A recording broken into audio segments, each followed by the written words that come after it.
Good afternoon and welcome to the African News on Voice of the People television. I am Promise. Before beginning the news, kindly visit our website on www.vop.ng for fresh and trending stories. And now we'll begin in Sudan, where the Sudan's new Prime Minister Camille Idris has dissolved the country's caretaker government, state news agency SUNA reported late on Sunday. SUNA did not specify when a new government, the first since war broke out between the Sudanese army and the paramilitary rapid support forces, would be announced. Idris was appointed by Army Chief Abdel Fattah al-Burhan, Sudan's head of state. The RSF has said since earlier this year that it would form its own parallel government with allied parties. Idris took the oath of office on Saturday as the country's first Prime Minister since a military-led coup in 2021.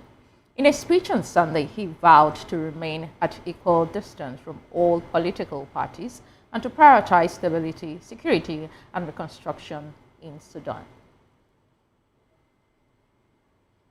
Britain's Foreign Minister David Lammy said on Sunday that the UK considers Morocco's autonomy proposal as the most feasible basis to resolve the conflict over Western Sahara. The long-frozen conflict pits Morocco, which considers the territory as its own, against the Algeria-backed Polisario Front, which seeks an independent state in the desert territory. The autonomy plan submitted by Morocco in 2007 stands as the most credible, viable, and pragmatic basis for a lasting resolution of the dispute, Lammy told reporters after talks with Morocco's foreign minister. The position places Britain as the third permanent UN Security Council member to endorse Morocco's autonomy plan for Western Sahara, following the United States and France. Morocco's Foreign Minister Nassal Bourita hailed the UK's position as historic, saying it was part of a momentum to speed up the solution of the conflict. Bourita added that UK investment in the territory were under examination. French miner Erupts, the main shareholder in Gabon-based manganese mining firm Colonial, said it will aim to safeguard the 10,460 Gabonese jobs sustained by Colonial and Colonial Railway Transport Units (SETRAC). This comes despite Gabon's announcement of an export ban on manganese starting in 2029. It said it acknowledged the government's move and, as the main co-shareholder in Colonial, will continue to work with the authorities in a spirit of constructive partnership and mutual respect. In August 2023, Erupts temporarily halted manganese mining operation following a military coup that ended 56 years of rule by former President Ali Bongo. In April 2025, Gabon's Constitutional Court confirmed that coup leader Brice Oligui Nguema won the oil-rich Central African nation's presidential election. And from Gabon, we move to Egypt, where they've unveiled plans on Sunday to build a desert city that will see about 7% of Egypt's annual Nile River quota rerouted from fertile delta land to pass by upscale glass-fronted housing units and eventually a large agricultural project. Egypt facing mounting water shortages, power constraints, and economic crisis wants the development to help increase the value of state assets and boost land prices through non-traditional, innovative ideas, Prime Minister Mustafa Malbouli said in a statement announcing the project. About 10 million cubic meters of Nile water will flow daily on the 6.8 million square meter Durian city, 42 kilometers west of downtown Cairo, helping irrigate a 2.28 million acre new delta agricultural project, developers said. 3 private developers signed the official agreement with the state, represented by Mustalbal Misri for Sustainable Development, a military-affiliated agency. The project will include residential units, commercial zones and yacht marina and the free economic zone. And now we'll move to Uganda, where the government and the United Nations Refugee Agency, UNHCR, have issued a joint appeal to the international community amid worsening global funding shortages that threaten the country's refugee support operations. In a statement released on May 30, 2025, the government of Uganda and UNHCR acknowledged a severe financial constraint have forced difficult decisions, including staff layoffs and service cutbacks. These measures, they say, are being implemented with close cooperation and consultation, but the impact on humanitarian workers and refugee communities is already apparent.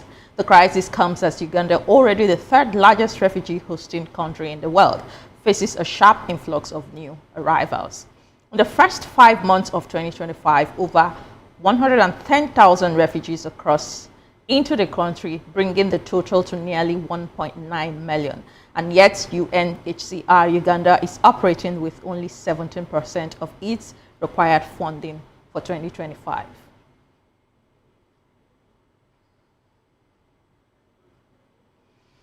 In another development, Speaker of the Ugandan's Parliament, Anita Annette Among, had defended her support for Uganda's anti-homosexuality law, saying it is her duty to uphold the country's culture and traditions. Speaking at the giveaway ceremony of Sheba Kakunda, daughter of Rampari Country MP Amos Kakunda, Among stressed that marriage should only be between a man and a woman.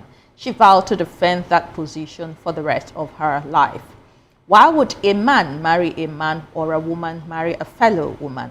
Among asked, as she thanked the in-laws of MP Kakunda for choosing his daughter in marriage. Her remarks came shortly after she was endorsed by the Rampara District Council to contest for the position of second national vice chairperson as a female in the ruling NRM party.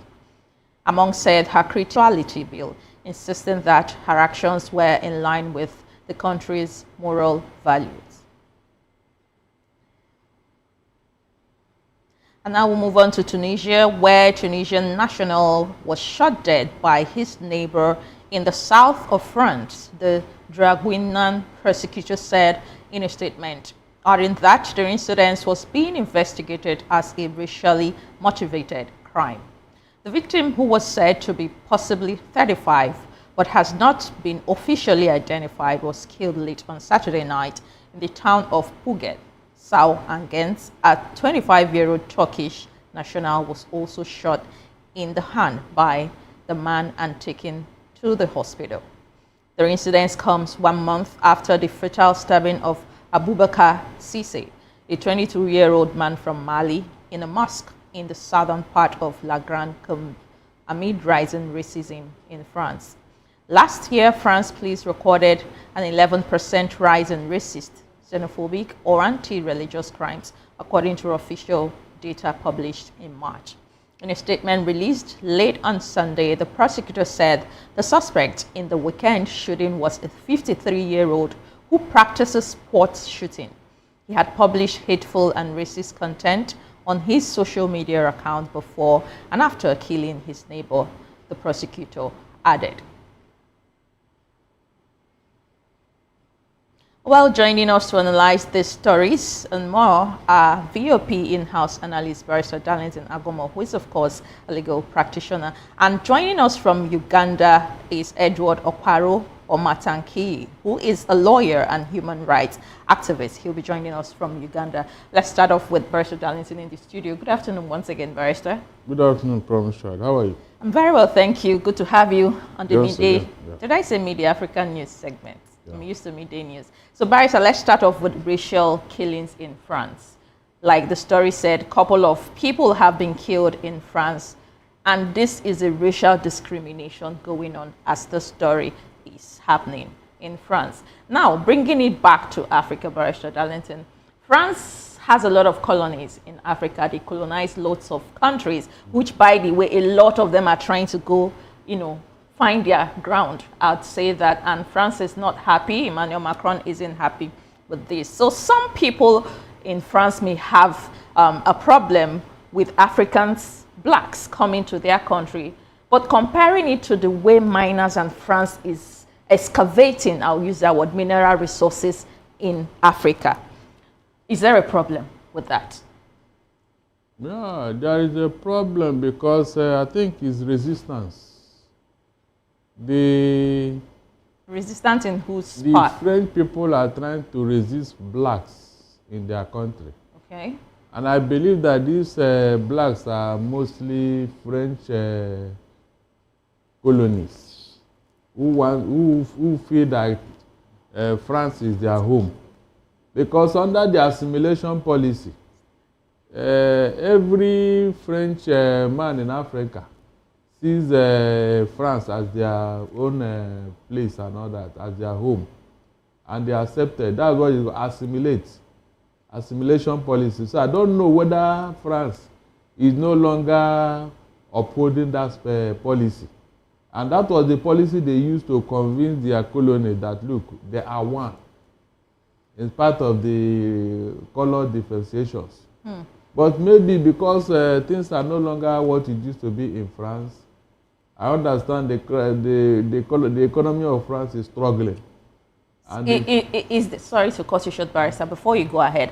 Is the economy of France struggling because a lot of African countries who gave them access, by the way, are trying to move away from them? Is there something they were gaining from African countries that was benefiting their government and their economy? The relationship between France and their colonies like a master-servant relationship. But they made Africans believe that they were actually the people helping us. They said, oh, they're giving you aid in some certain amounts. Meanwhile, in the other way, it's actually Africans helping them because you get billions of dollars of natural resources and you pay a little percentage from that. Who are the people helping each other in this case? That is what the master does. A master exploits his servants. That's what the master does. It's like a master-servant relationship. Up to tomorrow, the French colonies are not allowed to develop on their own. They are not supposed to have a say. They are not supposed to have their own mind. And this thing has continued over the years. That's why some stubborn guys in Burkina Faso, Niger and Mali said, look, we are done with this rubbish. And then back home, the people but of... Barrister, not just Burkina Faso, Mali and Niger now. I know Ghana has asked all miners to leave. Lots of Senegal did the same thing. Lots of West African countries and French colonies are asking miners or foreign miners to leave their country. So how about the government and all countries in Africa harness their resources and sell or perhaps import to these other countries? Because they have not been allowed to develop capacity. They don't have the capacity to mine these but it could start from a day by buying equipment and getting professionals in that field. No, it's not enough as you're saying it. The equipment, yes, it's like Nigeria. Even though we're Anglophone, your oil that God gave you since 1959, are you the one excavating it? So what is stopping these African countries? What are the barriers? They are not allowed to develop capacity. Like today now, do you have equipment like the oil majors have to start drilling oil?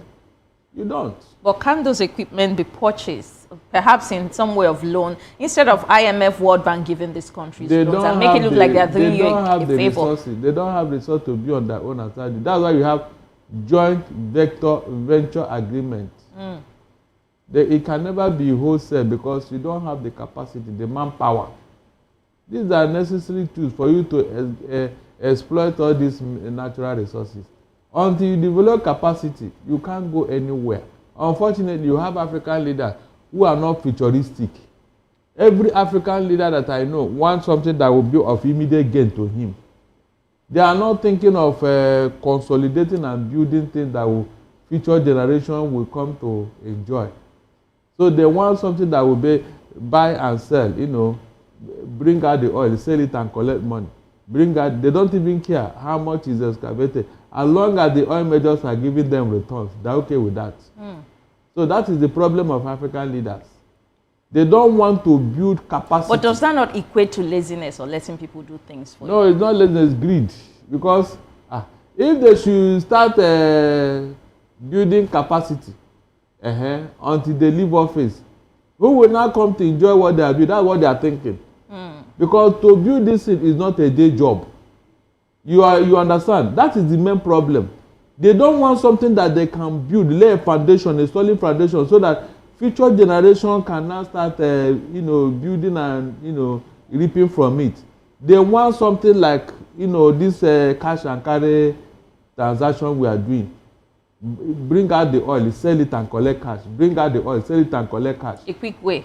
Yes. All right, Barrister. But to buy the equipment, learn the rudiments of doing this thing and all that, they don't believe that it will not benefit them. But Barisha, the question is how, before we go to over to Uganda to hear the perspective of our guests from Uganda, how sustainable would this be for African countries? That's the original intention, to keep you down.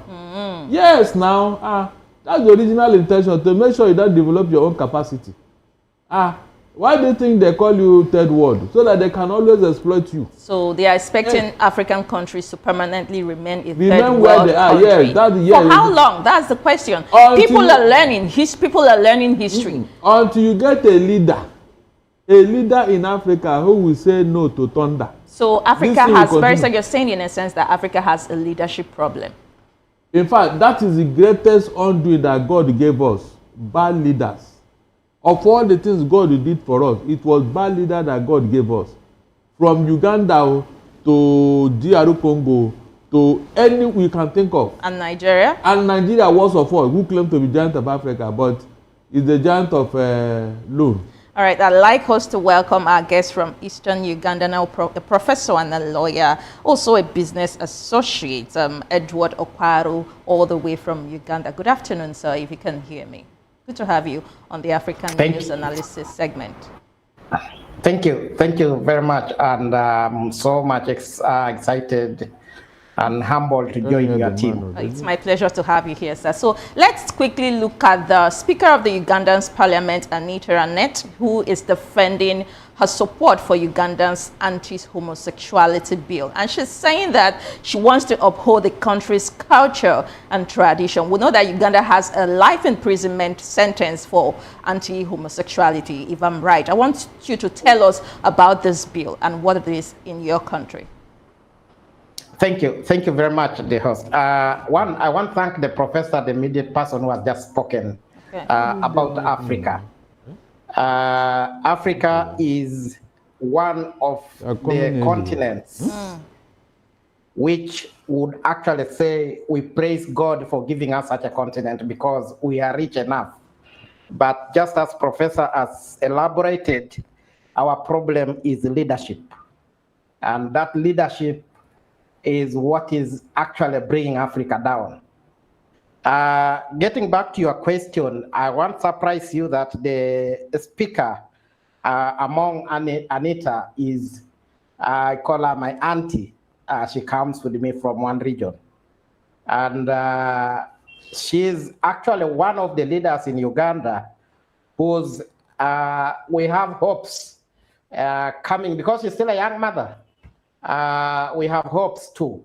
And she knows the culture of Africa should be actually retained strongly, and we should also refuse other dignitaries who come in to feed us with the kind of chemicals we don't need. Africa is rich, our land is rich, and our culture should be a rich culture, and we should always abide by keeping that culture. So by giving such pronouncements as a speaker, dearly Ugandans support it. And I want to tell you, on my side as a Ugandan, for sure, that was one of the best things which came out from such a leader. Because we don't support marriages between a man and a man. Even in our Bible, it was not written and it was not there. God himself how are the general public in Uganda seeing this bill? Are they accepting this bill? Exactly, that's what I'm trying to tell you. Okay. Ugandans are totally happy supporting the bill, and we are saying as Ugandans, we shall not accept to be bought by money because most of the politicians, just as Professor said, Africans listen. But in Uganda, we are happy been in over 40 years that this leadership also advantages to the leadership of the country. Yes, we support the bill. Okay. So I want us to look at your leadership now, your government. I'm talking about the President Museveni now. There are rumors or stories, I don't know, but I want you to clear this for us, that lots of his family members are members of his cabinet. And before me, I'm seeing Minister of Education, who is his wife. I don't know if this is correct. I'm seeing Chief of Uganda's Defense Forces, his son. Advisor and former minister, his brother. Minister of Animal Industry, his cousin. He has his stepbrother. He has a sister-in-law, his cousin. So many of his relatives in his cabinet. And Museveni has been there for more than 3 decades now. He has been the president. Are Ugandans looking for a shift in governance anytime soon? And I want you to tell me how the oppositions are really treated in Uganda. Thank you very much. You know, you have taken me to. I'm only 38 years old, and I think by the time Museveni came to power, that was 1986. 1986 I was born. Who actually saw me in the hospital being given birth by my mother. So, getting back to your question, truly, in every country, not even in the leadership concerning the top leadership, but even in lower positions, where you get probably a minister becomes a minister, but today is employing his wife, he's employing his husband, wow, he's employing his children. Wow. So, you know, we go by examples. So by the leadership of Uganda today, yes, that is the position. That is the position, but I don't want to go to negativity on the other way, because I know for sure we are discussing about African issues. And if you look at Africa today, I don't think whether Uganda will only remain as an example of that kind, because in most countries in Africa, you get the same kind of latitude is going on. So what I would only advise as a young person today is for us to get solutions on how we can actually go with examples of few. So what are the solutions? Can you help us reel out some solutions? Number one, we need democracy in Africa. Democracy is one of the things, if we followed our constitutional rights. For example, Uganda has a very good constitution. And if that constitution was to be followed, you'd get that the issue of removing the term limits wouldn't be there. But you get that because somebody fought for power, insists that in case he died in the bush. So for now he got it, he has to die in it. So that one, Uganda is an example of a country where you get, there is no leader who has come just democratically through a vote.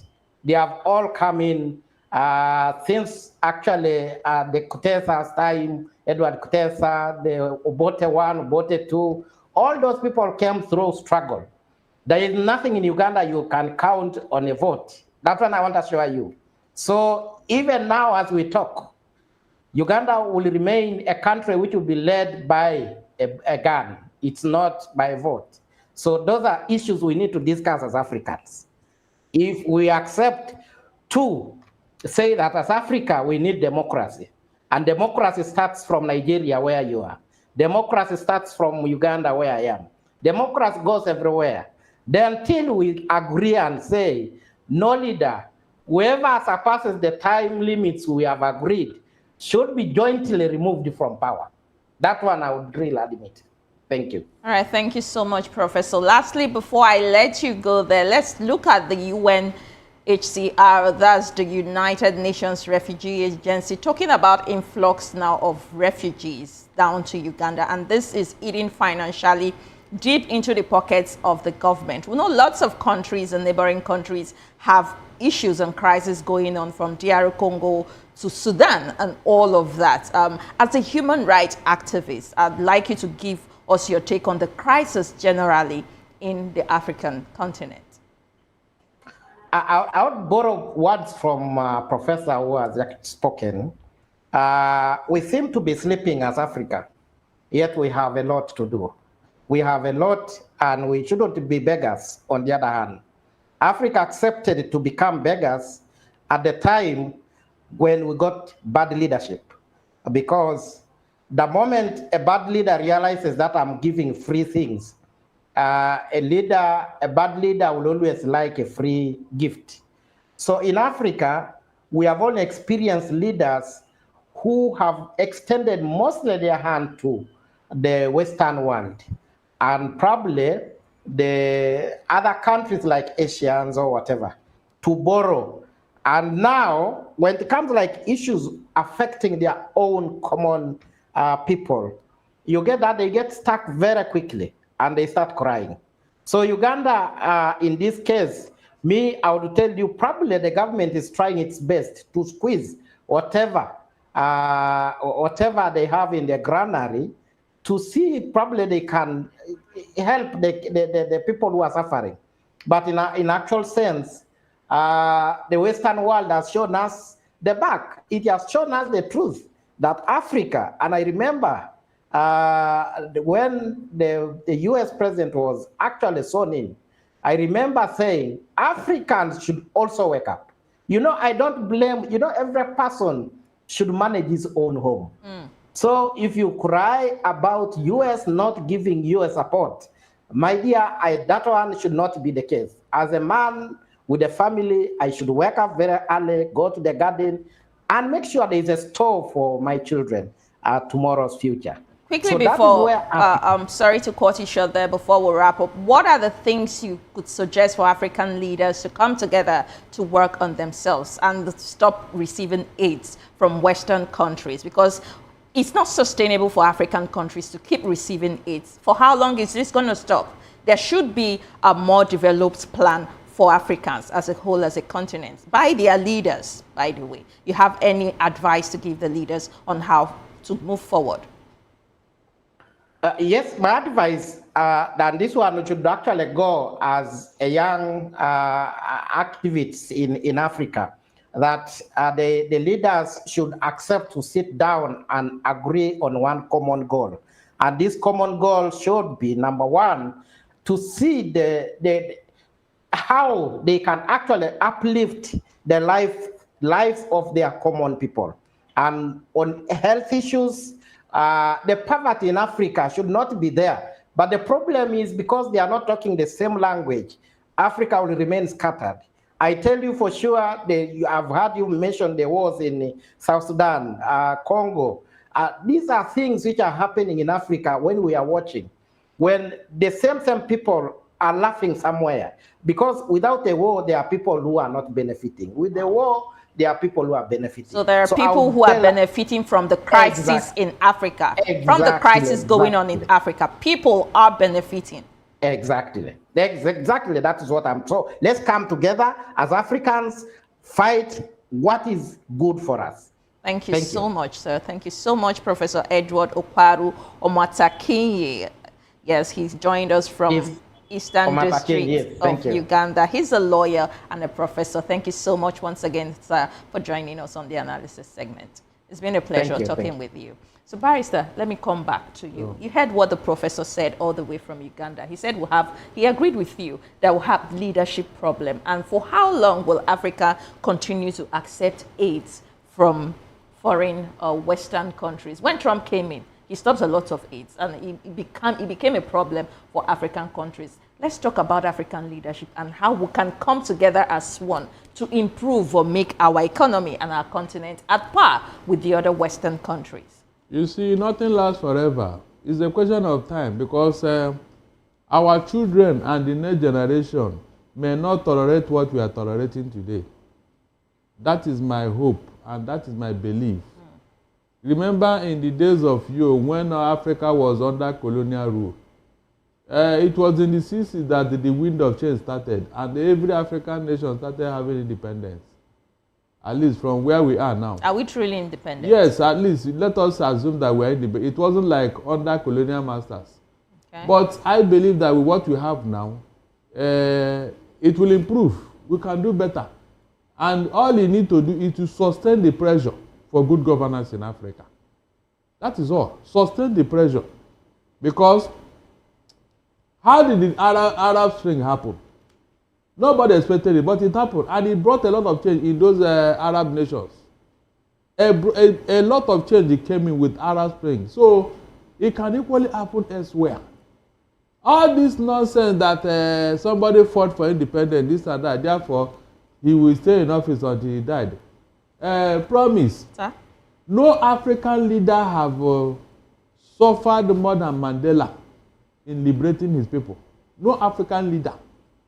Whether as a guerrilla fighter or human rights activist, none of them can match the effort Mandela made to liberate South Africa. Yet, this man came out and ruled for just one term in office and left. They forced him, they persuaded him, he said, no, I'm done. And he left. Just for South Africa to remain what? Independent and what? Progressive.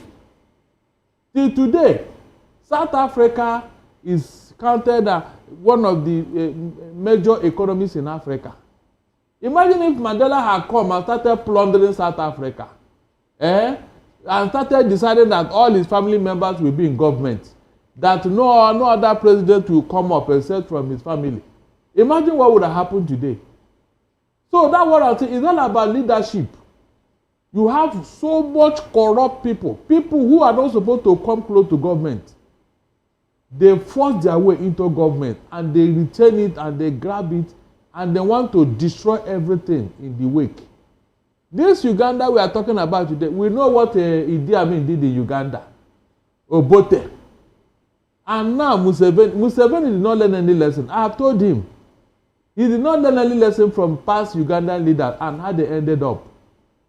This thing can never last. So remember in Syria, that was exactly how that man, Al-Assad, did in Syria.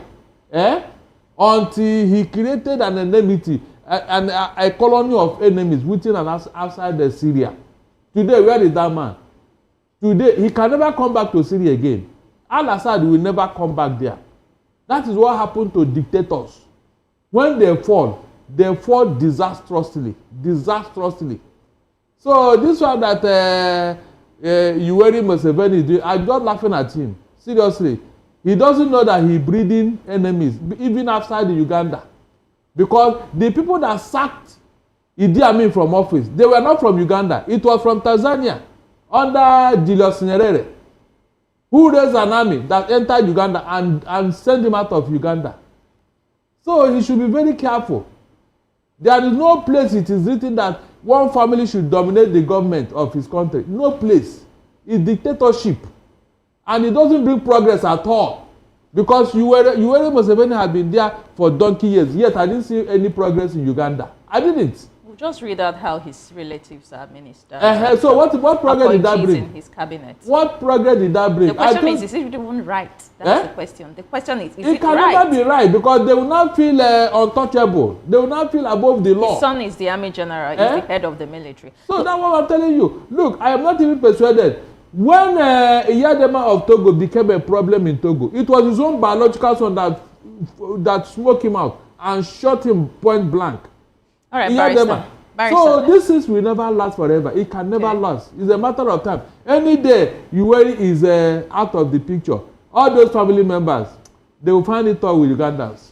Barrister, I know you mentioned about Burkina Faso. I'd like us to touch about Burkina Faso and rounding off before we wrap up. Last month, there was a U.S. military general, Michael Langley, that's made a very controversial statement of criticism about Burkina Faso's Ibrahim Traoré as their leader now. He said Ibrahim Traoré is using Burkina Faso's gold, natural resources, to equip himself or to have power, that he's not using it to the benefit of his people. And the irony of that is that Michael Langley is a black American, a U.S. general who is a black American. So people are looking at it from, they feel it's a conspiracy because if any country in Africa that doesn't agree with the West, there has to be somewhere else conspiracy. Exactly. We know what happened to Libya. We know what happened to Muammar Gaddafi. There was protests in so many countries in Africa, Ghana and all of that, the processes. They saw it like a pattern of Muammar Gaddafi happening again. So what I want us to touch on now, Langley came to Kenya last week. They had an African Chiefs of Defense conference in Kenya. He came, he said he wasn't attacking, but they asked him in Senate about Burkina Faso. He was giving statement. The president or the leader, military leader of Burkina Faso, accused Cote d'Ivoire of hiding terrorists that attacked their country. You understand, Barrister? And he replied the general, the US general, saying that before he took over power, there was no single atom of gold in their reserves. It was just foreign miners that come to mine gold. But in his authority, they've had reserves of gold and they are mining their gold.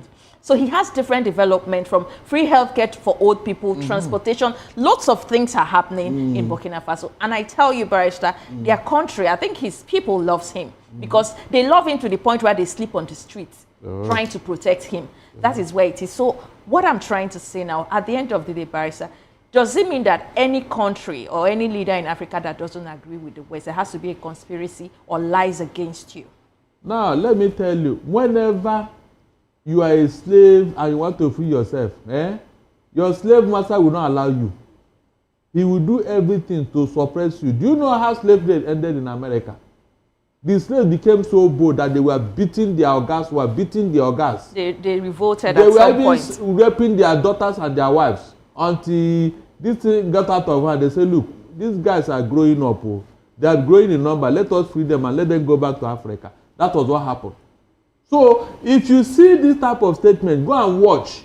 They are now happy that people are trying to assert themselves. Who told you they will agree? So it's only Burkina Faso that he saw that is now using gold to equip himself. Abi, he's saying he's using it to equip himself to have power over his people. Good. Other African leaders, like we have in Nigeria there, who is now working with them and giving them our money, have they criticized them this much? But the irony is that sending a black man coming, so people are seeing it that they do not want to do it themselves. So they had to send a black general to come and speak about against his people. Are you seeing it in that perspective also? I am. But if you check it, it is the man's office. It is his call.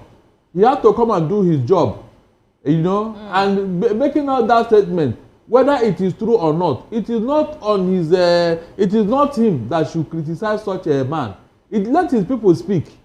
By the time you instigate the people of Burkina Faso, you will now claim that it was the people that don't like the man. Meanwhile, you are instigating, you are the one doing it. Like it happened in Libya. Every other place in Africa. Was Gaddafi truly a terrible man? He wasn't, because when he left, Obama regretted that they did not find a replacement for Gaddafi before they removed him from office. That is why you have two governments in Libya today. Two governments. One in the north, one in the south. So there is still crisis in Libya after. So that is what they do in Africa. And because African leaders are weak, I've told you, you don't have leaders in Africa. God will deliberately bless us with wicked and incompetent leaders. That's what he gave us. With the mineral resources all over Africa, God did not give us a leader to manage the resources. Do you know that if not for the mineral resources in DR Congo, the Western world will not do most of the things they are doing. All these gadgets, all these smartphones, all these electronics, they will not do them. True. It is from that. Congo is one of the richest countries in the world. Go and look at that. Mineral resources. Please, go and look at that DR Congo. They have more than 23 different natural resources. And it doesn't reflect on their people. It doesn't reflect in the lives of the people. Country itself, where they are sucking these mineral resources. Go and look. Does it look like a place that has produced such a thing? High percentage of child labor going on in that country. That is what by foreign miners. That is what this Western world like. They want to exploit you until there is nothing to exploit again. Even in Nigeria here, can't you see what is going on? Who is instigating all these terrorists and all that? Who is arming them? You had when one of them was, his conscience couldn't allow what is going on. He had to voice out that yes, USAID is using their money to finance terrorism in Africa and in Nigeria. Thank you so much, Barrister. So these are the things that they are using us. They are using our resources to play big brother. Thank you so much, Barrister, for your submission today on the African News. Barrister Darlington is, of course, a legal practitioner and POP analyst. We'll go on a short break and return with more stories. Stay tuned.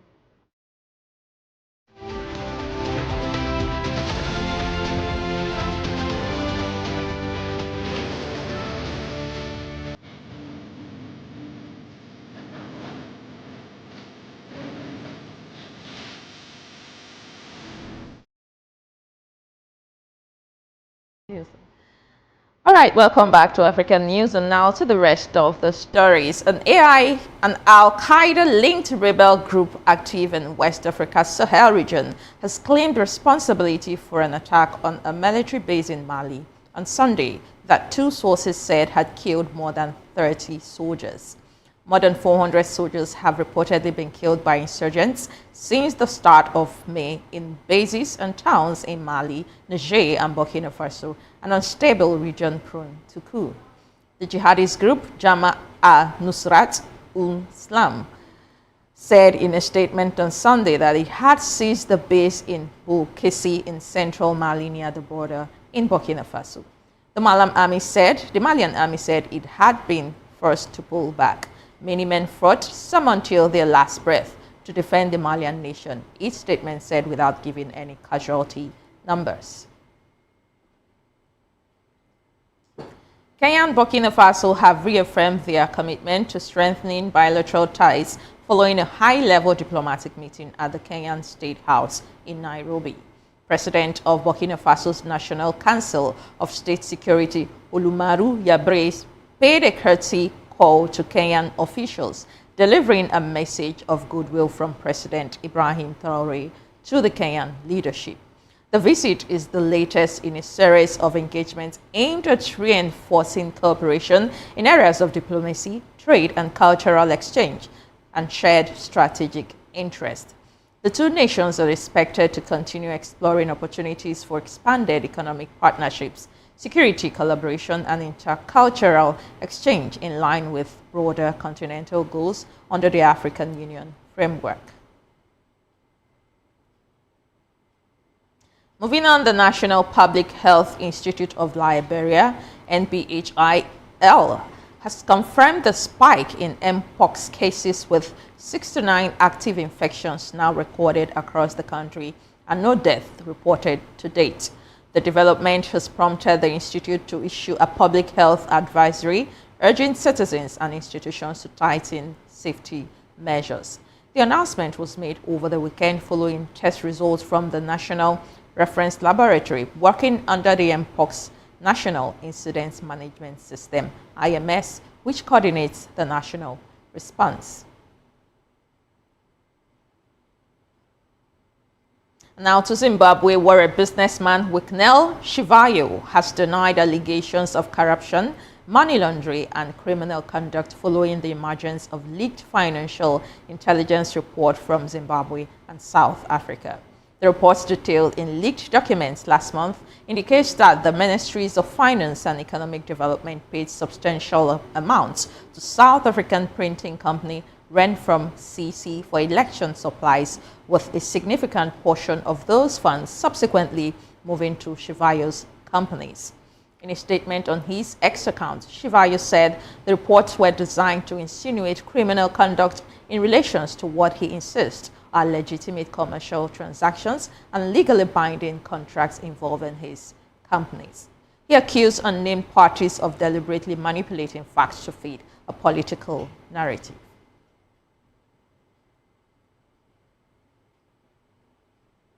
Ethiopian Airlines is looking to order at least 20 regional or small, narrow-body jets as it moves to expand its domestic fleet and replace some aging aircraft, the airline's chief executive has told newsmen.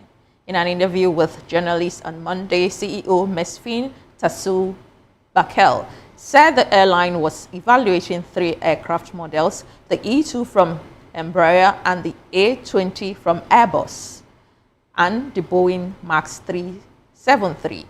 He added that final order quantity will depend on the type chosen, Boeing's 737 MAX 7, which has a larger seating capacity and sits at the bottom of a larger category than the Airbus and the rest of them.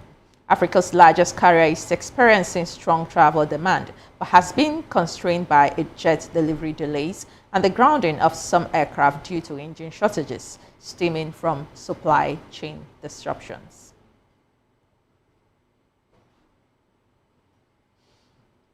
And now to business stories. The Ugandan shilling was steady in early trade on Monday compared with the previous session, underpinned by slow importer appetite for hard currency traders, said. At about 7:55, commercial banks quoted the shilling as 3,633 to 3,643 against the dollar, stable from Friday's close. And elsewhere, the South African rand gained some ground against a weaker dollar in early trade on Monday, ahead of a Purchasing Managers Index (PMI), a survey for the domestic manufacturing sector and vehicle sales figures. At about 6:02, the rand traded at 17.9475 against the dollar, about 0.2% firmer than Friday's closing level. Now, local investors will then turn their focus on vehicle sales data due around 1,200 GMT, given a snapshot of consumer demand for big-ticket items. Nedbank economists said they expect annual growth in the new vehicle sales to have accelerated from 11.9% in April to a 20.4% in May, reflecting last year's low base and easing financial conditions due to interest rate cuts. Ambitious Egyptian club Pyramids claimed their first African Champions League title by beating South Africa's Mamelodi Sundowns, a 2-1 on home soil, to seal a 3-2 aggregate win. After the first leg had ended in 1-1 last Saturday, the tournament's leading scorer Fiston Mayel beat Ronwen Williams from close range in the 23rd minute to put a Pyramids ahead in the tie for the first time. Ahmed Sami's diving header, awarded after a lengthy video assistance referee check, made it 2-0 on the night and a 3-1 overall in the 56th minute. Ikran Ranes then pulled one back for Sundowns with 15 minutes remaining with a volleyball effort, but the visitors could not find an equalizer, which would have seen them snatch the title on away goals. South Africa's battler Henrich Klaassen had retired from the international game. The 33-year-old is one of the world's most destructive middle-order batters and will continue to play franchise cricket around the world. He last played for South Africa in their defeat against New Zealand in the semi-final of the Champions Trophy in March. The wicket-keeper batter made his debut in both white ball formats in 2018 and played in 60 one-day internationals and 58 T20s. He played the first of his 4 tests against India in 2009. Well, with that, we've come to the end of the African news. Don't forget to subscribe to our YouTube channel on Voice of the People TV and all of the social media platforms. We at VOP TV Live. And promise, good afternoon.